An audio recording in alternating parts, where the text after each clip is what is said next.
Assalamualaikum warahmatullahi wabarakatuh.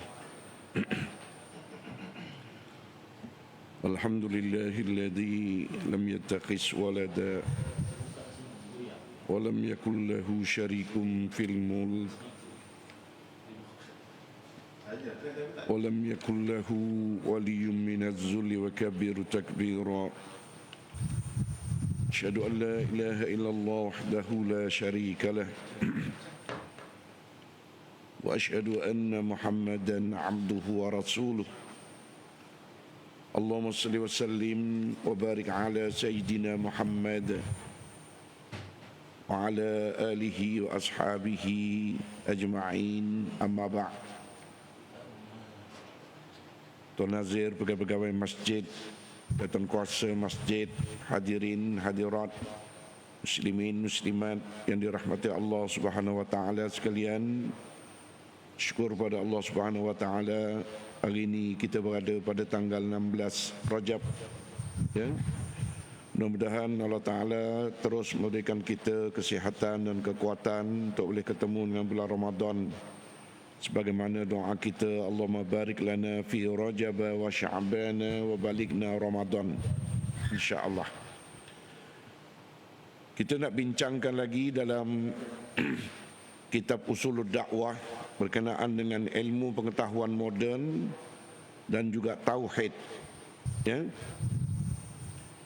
Ilmu pengetahuan moden yang berhubungan dengan alam, dengan atom, manusia, tumbuh-tumbuhan, industri dan penemuan-penemuan baru dalam bidang ilmiah dan teknologi, semuanya memperkuat ketauhidan dan meningkatkan keimanan serta keyakinan kepada Allah Subhanahu wa taala, ya.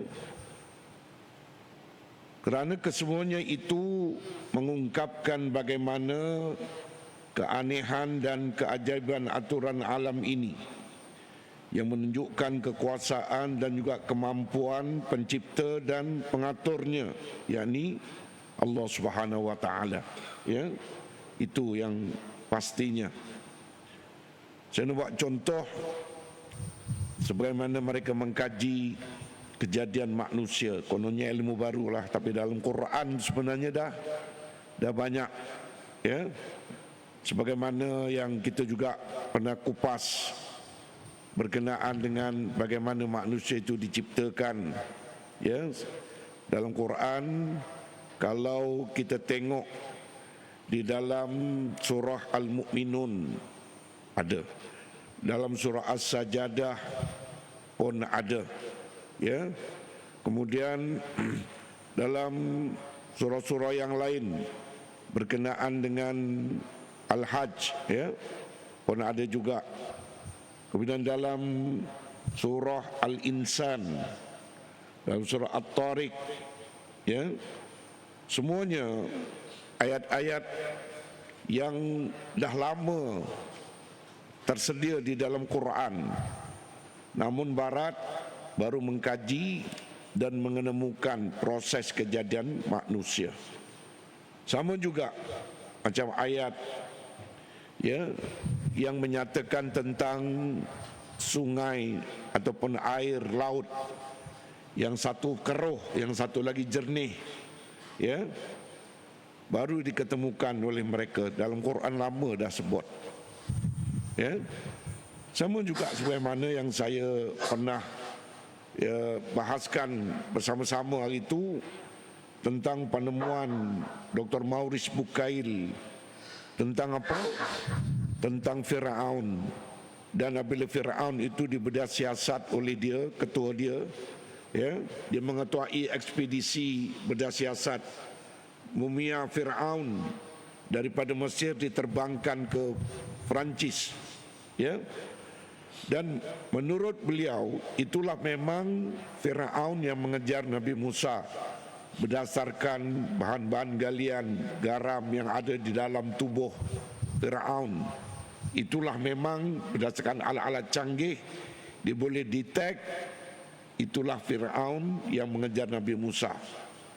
Cuma dia pelik dan dia hairan dalam banyak-banyak tentera Fir'aun yang mengejar Nabi Musa dan Bani Israel, kenapa hanya Fir'aun saja yang elok utuh, ya, jasadnya tidak habis dimakan di ikan ataupun tenggelam dalam laut mereput di dalam sana.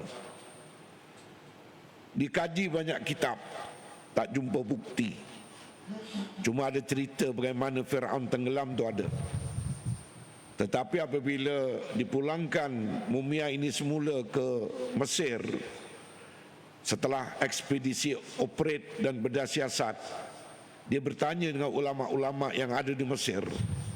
Ulama-ulama membacakan surah Yunus ayat 92, "Fal yauma nunajjika bi badanika litakuna liman khalfaka ayah. Wa inna katsiran minan nas an ayatina laghafilun." Pada hari ini sengaja kami lepaskan jasad kamu yang sudah tidak bernyawa lagi, ya, elok utuh, supaya apa? Menjadi pengajaran ibrah bagi generasi selepas generasi kamu, termasuk kita lah. Dan kebanyakan manusia, ya, berkenaan tanda-tanda kebesaran kami, mereka lalai. Dan dia mula-mula hairan macam mana Nabi boleh mengetahui tentang sejarah Fir'aun, Nabi Musa dengan tak ada peralatan canggih, kan? Tetapi apabila diterangkan oleh para alim ulama, inilah mukjizat Allah Subhanahu wa taala. Apabila dia mukjizat tanpa alat canggih pun boleh tahu berkenaan dengan sejarah. Itulah Fir'aun yang mengejar Nabi Musa, ya. Jadi akhirnya dia masuk Islam, Dr. Maurice Bucaille ini. Itulah jawapan yang dicari selama ini, ada rupanya dalam Al-Quran, ya. Sama juga kalau kita nak kaitkan bagaimana peristiwa Isra dan Mi'raj ini sangat menguji keimanan. Sudah tentu zaman Nabi orang tak percaya sebab hanya diperjalankan satu malam, lailan minal masjidil haram ilal masjidil aqsa, hanya satu malam, tapi daripada Mekah sampai ke Palestin jauh, tapi berlaku hanya satu malam. Ini menguji keimanan bagi orang yang tak percaya, termasuk kita zaman hari ini. Orang yang tak percaya, mana ada alat canggih pada zaman Nabi? Jet supersonik pun tak ada, kereta api laju pun tak ada, ya. Tetapi apabila kita kaitkan bahawa ini mukjizat dari Allah, ini perintah Allah, apapun tidak mustahil di sisinya. Kun fayakun, jadi, ya. Dan begitu juga dalam kajian bulan dan bintang, ya, telah dikaji bulan tidak memiliki cahayanya sendiri. Cahaya bulan terhasil daripada pantulan cahaya matahari, ya. Sebab tu dia ada beza antara apa yang dikatakan cahaya dengan apa yang dikatakan, ya, hanya sekadar macam lampu begitu, ya. Itu ada dalam Al-Quran, ya. Semuanya kalau kita ada masa kelak boleh kita nak operate, ya. Quran mendahului fakta-fakta sains dalam banyak benda. Besi asalnya bukan ada di muka bumi, dia ada di angkasa raya sana, ya. Sebab dia berlaku letusan apa ni taik bintang dan sebagainya, dan terapung dan akhirnya, ya, dijatuh ke bumi, ya. Jadi di bumi ini sehingga sekarang berlakulah, ya, biji besi dan sebagainya untuk menghasilkan besi-besi untuk manfaat manusia. Semua ada disebut di dalam Al-Quran.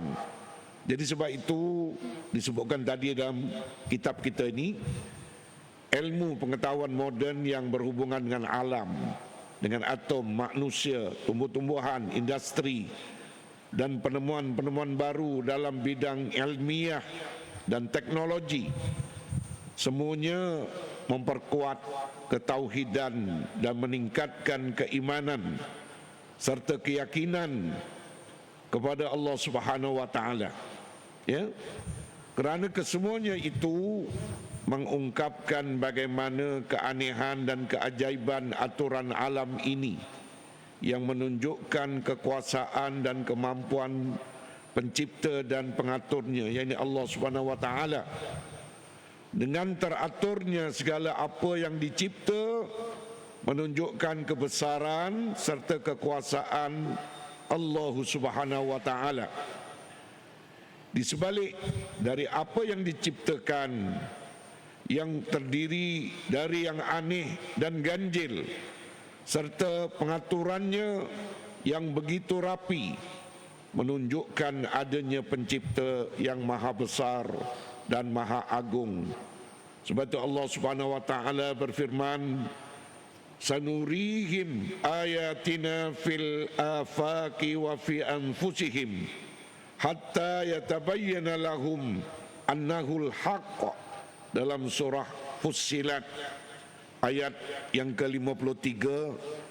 Kami akan memperlihatkan kepada mereka tanda-tanda kekuasaan kami di segenap ufuk dan pada diri mereka sendiri, sehingga jelaslah bagi mereka bahawa Al-Quran itu adalah benar. Ya, sebagaimana disebut tadi, Barat baru menemui dengan kajian-kajian berdasarkan peralatan moden tentang kejadian manusia itu kan, daripada sperma jadi segumpal darah, jadi segumpal daging, kemudian ya, tumbuh pula tulang belulang, disaluti pula dengan daging, 9 bulan 10 hari jadi manusia sempurna dan lahir ke atas muka bumi. Mereka baru menemui melalui peralatan canggih, mikroskop, scanner dan macam-macam. Islam lama dah sebut dalam Quran kan. Itu sebenarnya apabila mereka ketemui dalam kajian-kajian mereka, memperkuat lagi sebenarnya kebenaran Quran. Ya, sebab itu ramai di antara saintis-saintis mengkaji, akhirnya menemui hidayah masuk Islam. Macam Dr. Maurice Bucaille itu tadi. Ya, sehingga dia menulis banyak buku Quran dan sains. Itu kehebatan Quran sebenarnya. Sebab itu kita menyatakan bahawa dengan berdasarkan pendekatan-pendekatan Quran mendahului fakta-fakta sains ini, boleh dijadikan wasilah dakwah. Kita mengajak khususnya golongan yang bukan Islam supaya menerima Islam dan memeluk Islam. Ya, sebab tak ada dalam kitab-kitab yang lain, dalam panduan yang lain, agama yang lain begitu hebat penerangannya berkenaan dengan tauhid dan dengan hubungannya dengan dunia moden, peralatan dan sebagainya. Tak ada, melainkan hanya Quran saja kehebatannya. Masya Allah. Tuan-tuan dan puan sekalian, bismillah.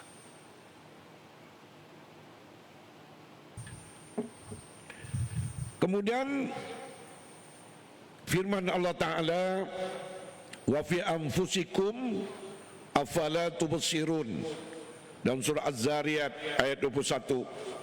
Dan juga pada diri kamu sendiri, maka apakah kamu tidak memerhatikan? Ini kalau kita belajar biologi, tuan-tuan, dulu pernahlah juga belajar, ya, kaji hayat. Dia akan mengkaji struktur manusia ni, ya, terdiri daripada banyak urat saraf. Kalau kita jatuh sedikit, maka ada saja urat-urat saraf yang seni yang terputus. Itu yang kadang-kadang kita rasa sakit, kan? Kalau tuan-tuan jatuh sakit, itu maknanya adalah yang cedera, urat-urat. Bukan urat-urat besar, yang kecil-kecil itu pun. Sebab itu kalau kita belajar homeopati, ya, dia akan membetulkan balik dengan makan ubat homeopati itu sistem urat saraf, ya. Begitu juga dengan perubatan elopati, ya, yang biasa ni pun sama juga, ada sistem rawatan dia, ya, menggambarkan bahawa tubuh manusia ni terlalu hebat diciptakan oleh Allah Subhanahu wa taala, ya. Itu ya fi anfusikum afala tubsirun, dan juga pada dirimu sendiri, maka apakah kamu tidak memerhatikan? Ya, kita tengok fungsi bulu roma pun cukup, tuan-tuan. Kalau ditakdirkan setiap liang bulu roma tu tertutup, tidak mengeluarkan urea, peluh, tuan-tuan, puan-puan, ya, manusia boleh mati kejang. Sampai peringkat macam tu. Begitu juga kalau kita teliti lidah kita saja cukup. Dia nampak sepotong lidah aja macam itu kan. Tapi di situ kita boleh merasa manis, merasa masin, merasa pahit, merasa masam, merasa tawa, kan? Wahal sepotong lidah ya.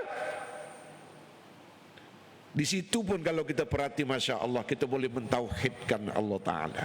Belum lagi tangan kita, mata kita, pendengaran kita, akal kita yang paling besar, segala panca indera yang ada pada diri kita, semuanya adalah tanda-tanda kebesaran Allah Subhanahu wa taala. Ya. Sebab itu ada ulama yang maknanya lebih kurang menafsirkan ayat surah Az-Zariyat 21 ini, ya. Man arafa nafsahu arafallah. Sesiapa yang kenal diri dia, dia akan mengenali Allah. Yalah, kalau kita kaji diri kita, Masya Allah, ya, rambut dah dipotong boleh tumbuh balik sampai saatnya beruban. Situ pun kita boleh kaji, ya, kebesaran Allah Subhanahu wa taala. Dan macam-macam lagi, ya, tangan, kaki, ya, belum lagi urat-urat saraf yang disebutkan tadi. Semuanya kalau kita mengkaji, kita akan zahirkan tauhid kepada Allah Subhanahu wa taala. Itu pentingnya kita melihat segala rezeki, segala manfaat, segala yang diberikan kepada kita, kecukupan sempurna macam ni, untuk kita syukuri, untuk kita bersyukur dengan mengabdikan diri kepada Allah Ta'ala. Jangan sesekali kita lawan toke, lawan Allah. Siapakah yang membenarkan semua ini melainkan Allah? Sebab itu kalau Allah Ta'ala tarik tiba-tiba, orang kata sekonyong-konyong, ya tak? Dia akan hilang daripada kita. Sebab itu kita jangan takbur di dunia ini dengan kekayaan, dengan kesihatan. Ingat, siapakah yang memberi izin ini semua? Melainkan Allah Subhanahu wa taala. Sebab itu kita kena bersyukur, ya. Itu kaitan apabila kita meninjau, meneliti, memerhati, buat siasatan terhadap diri kita sendiri pun boleh mendatangkan tauhid kepada Allah Subhanahu wa taala. Ya. Kemudian kedudukan tauhid dalam Islam ini adalah merupakan intipati dari Islam itu sendiri.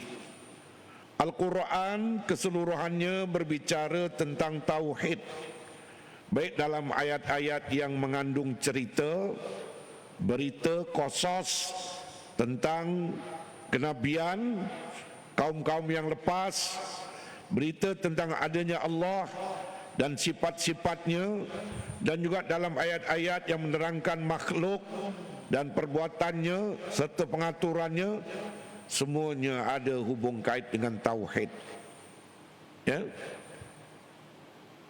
Semuanya kan nak mengajak manusia berfikir dan akhirnya mentauhidkan Allah Subhanahu wa taala.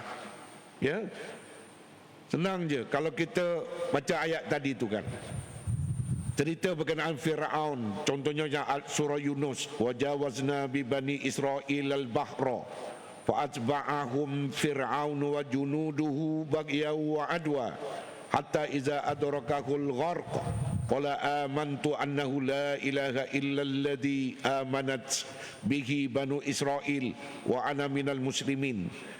Ini cerita secara, ya, maknanya umumnya, ya, maknanya Allah Ta'ala telah maknanya menyelamatkan Bani Israel, ya, apabila dikejar, diikori oleh Firaun dan bala tenteranya, ya. Kemudian apabila Firaun itu tenggelam dalam laut, tiba-tiba dia nak mengaku beriman kepada Tuhan yang disembah oleh Bani Israel, khususnya oleh Nabi Musa. Dia menyatakan amanat bihi banu Israel. Dia kata annahu la ilaha illalladzi amanat bihi banu Israel wa ana minal muslimin. Dia mengaku dia jadi Islam pula. Tetapi Allah Ta'ala tempelak, al-ana wa qad asaita qablu wa kunta minal mufsidin. Adakah baru sekarang, ya, sesungguhnya kamu nak beriman? Sesungguhnya selama ini, ya, kamu ini derhaka kepada, ya, Allah Ta'ala, dan kamu sentiasa melakukan kerosakan. Wa kunta minal mufsidin, maknanya tidak diterima berimannya manusia last minute yang selama ini melakukan kebejatan, kerosakan, penderhakaan, malah dia mengaku jadi Tuhan kan. Ana rabbukumul a'la. Dia ngaku jadi Tuhan. Tetapi akhirnya dia konon-kononnya beriman, tapi dah last minute. Sebab itu menjadi hujah kepada kita bahawa setiap makhluk, setiap manusia ini mesti berhajatkan kepada Tuhan. Hatta yang mengaku jadi Tuhan pun dia berhajat kepada Allah Ta'ala, tapi cuma last minute tidak diterima oleh Allah. Jadi kisah ini walaupun dia nampak macam cerita, tetapi dia memberi pengajaran kepada kita untuk kita bertauhid kepada Allah. Jangan jadi macam Firaun. Biarlah kita beriman betul-betul. Jangan mempermainkan keimanan, mengaku jadi Tuhan dan sebagainya. Ya, termasuk ayat yang menyatakan sengaja Allah Ta'ala lepaskan jasad Fir'aun itu tadi, tidak reput, tidak tenggelam, elok, utuh, untuk menjadi pengajaran kepada kita bahawa inilah manusia yang zalim, yang lawan toke, yang lawan Allah, lawan Rasulnya, malah dia mengaku jadi Tuhan. Ya, mati juga, rupanya mati. Adakah Tuhan mati? Jadi bertentangan dah. Jadi memberi pengajaran dan menzahirkan tauhid kepada kita. Sebab itu setiap inci Al-Quran itu keseluruhannya berbicara tentang tauhid. Ya, apalagi memang ayat-ayat yang menyentuh tauhid macam surah Al-Ikhlas dan sebagainya.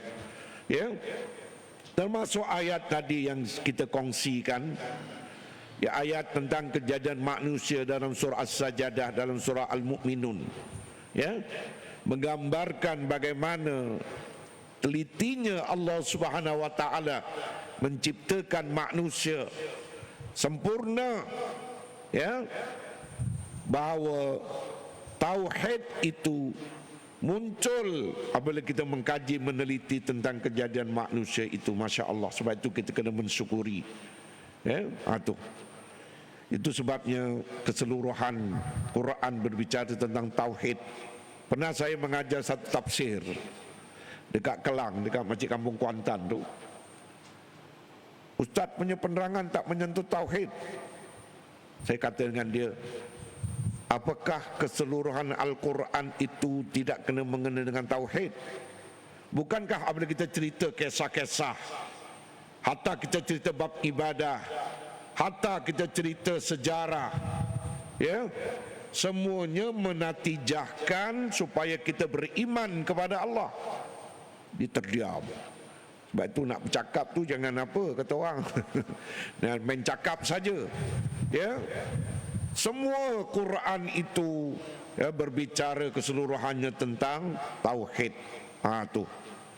Tu yang dikatakan sama ada ayat-ayat cerita ke, berita ke, dan sebagainya, cerita tentang makhluk ke, perbuatannya ke, semuanya berkait dengan tauhid. Ya. Sedang dalam ayat-ayat yang mengandung perintah dan larangan merupakan manifestasi pengakuan terhadap Allah dan kekuasaannya dalam mengatur makhluknya. Kan di situ tauhid juga. Ayat suruh kita taat, kan? Ayat perintah menggambarkan yang kita buat, kita taat kepada Allah. Tauhid lah tu. Ayat larang, ayat tegah, kita menghindarinya, kita jauhkan daripada tegahan-tegahan. Bermakna di situ ketaatan kepada Allah Ta'ala. Tauhid lah tu. Ya, itu kalau kita memahami uslub Al-Quran itu sendiri. Ya. Pahala-pahala dalam semua bentuknya adalah merupakan ganjaran. Ya. Daripada Allah Subhanahu wa taala. Ya, semua pahala-pahala yang diberikan bentuknya, semua bentuknya merupakan ganjaran terhadap orang yang mentaatinya dan mengikut rasulnya yang diutus untuk menyampaikan syariat yang berdasarkan tauhid. Sebab itu sama ada daripada rasulnya, dan rasul itu utusan Allah yang menyampaikan risalahnya. Semuanya itu mendidik supaya manusia bertauhid kepada Allah Subhanahu wa taala. Itu cerita-cerita tentang kehidupan umat purbakala, kaum-kaum yang lalu, ya, yang derhaka, yang mendustakan agama, merupakan peringatan bagi orang-orang yang keluar dari ajaran tauhid dan tidak mau menyembah Allah Subhanahu wa taala. Ibrah diambil, pengajaran diambil. Jangan jadi kaum Bani Israel, Yahudi. Jangan jadi kaum Ad, kaum Samud. Jangan jadi apa yang dikatakan pengikut-pengikut Firaun dan macam-macam golongan musyrikin digambarkan, golongan etnik-etnik Yahudi. Ya. Jangan jadi golongan munafik yang diceritakan dalam Quran. Banyak, sampai ada surah Al-Munafiqun. Ciri-cirinya, perangainya jangan ikut. Tujuannya untuk menjadi ibrah ataupun pengajaran kepada kita hari ini. Ya, jangan berperangai macam tu, supaya kita ikut saja Islam, Quran dan Sunnah, untuk kita beroleh kemenangan dan kecemerlangan akidah tauhid kita di dunia dan di akhirat. Selamat kita. Itu tujuan-tujuan kan, kisah-kisah yang ada di dalam Quran, semuanya kena mengenai dengan tauhid. Kerana itu, sekali lagi penulis katakan, tauhid adalah inti agama Islam dan menjadi pokok ajarannya. Ya, tu tauhid. Bersumber dari tauhid lahirlah cabang-cabangnya yang berupa peraturan-peraturan yang mengatur hubungan manusia sesama manusia dan manusia sesama dengan Tuhannya. Hablum minallah dan hablum minan nas. Semua diterangkan satu persatu. Ya. Dalam semua bentuk ibadah dan peraturan-peraturan yang mengatur masyarakat bertujuan untuk memperkuat dan menanamkan ketauhidan di dalam hati setiap orang yang beriman. Itu tujuannya. Tak ada ilmu yang dipelajari itu sia-sia macam tu, tak ada. Melainkan semuanya nak membawa kepada ketaatan, membawa kepada ya, kepatuhan, keimanan, ketakwaan kepada Allah Subhanahu wa taala. Ya, sebab itu ilmu itu dipecah-pecahkan, ada ilmu akidah dan hatta ilmu syariat. Kita mempelajari bab hukum hakam ni pun nak menzahirkan diri kita ini menjadi seorang yang taat, patuh, tunduk kepada semua peraturan dan syariat Allah Subhanahu wa taala. Itu tujuan dia. Ya, akhlak untuk mengesahkan amalan kita. Ya, supaya keikhlasan kepada Allah Ta'ala dalam melakukan amal ibadat bukan kerana makhluk, ya, itu ditekankan. Sebab itu kedudukan Quran sangat penting kepada kita, ya.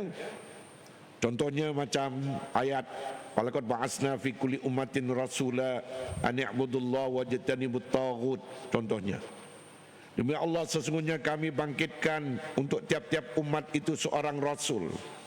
Kan mencernakan kefahaman kita, utusan Allah, ya, agar mengajak manusia mengabdikan diri, menyembah Allah dan menjauhi perkara-perkara yang taghut, yakni sembahan-sembahan selain Allah. Perkara-perkara yang bercanggah dengan akidah diminta jauh, tinggalkan.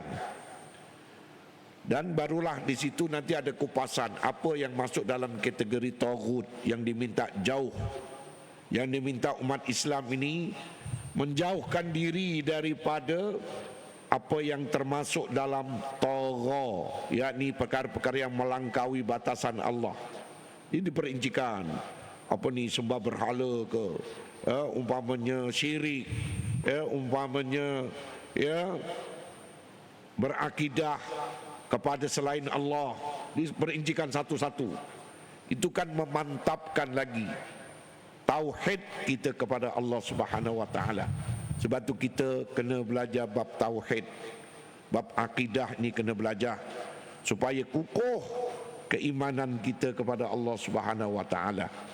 Termasuk juga pengakuan kepada Rasul sallallahu alaihi wasallam. Ya. Yang dimaksudkan dengan pengakuan kepada Rasul adalah merupakan rukun Islam yang kedua. Pengakuan kepada Rasul yang artinya mengetahui, membenarkan serta meyakinkan dengan penuh keyakinan bahawa Muhammad adalah pesuruh Allah. Pengakuan ini dinyatakan dalam bentuk perkataan, ialah dengan menuturkannya. Ya, bagaimana kita mengucap dua kalimah syahadah, ikrar bil lisan, dan dalam perbuatan, ya, dengan mensesuaikan tingkah laku dan semua tindak tanduk, baik perkataan maupun perbuatan, dengan apa yang dibawa oleh Nabi sallallahu alaihi wasallam, mengikut dan menerima apa yang disampaikannya. Itu maknanya pengakuan kepada Rasul. Tak ada satu perkara yang Rasul bawa kita argue, kita tolak, kita pertikai. Itu tak boleh. Wa ma atakumur rasul fakhuduhu. Dalam surah Al-Hashr itu disebut, dan apa saja perkara yang dibawa oleh Rasul kamu kepada kamu, maka hendaklah kamu ambil, terima.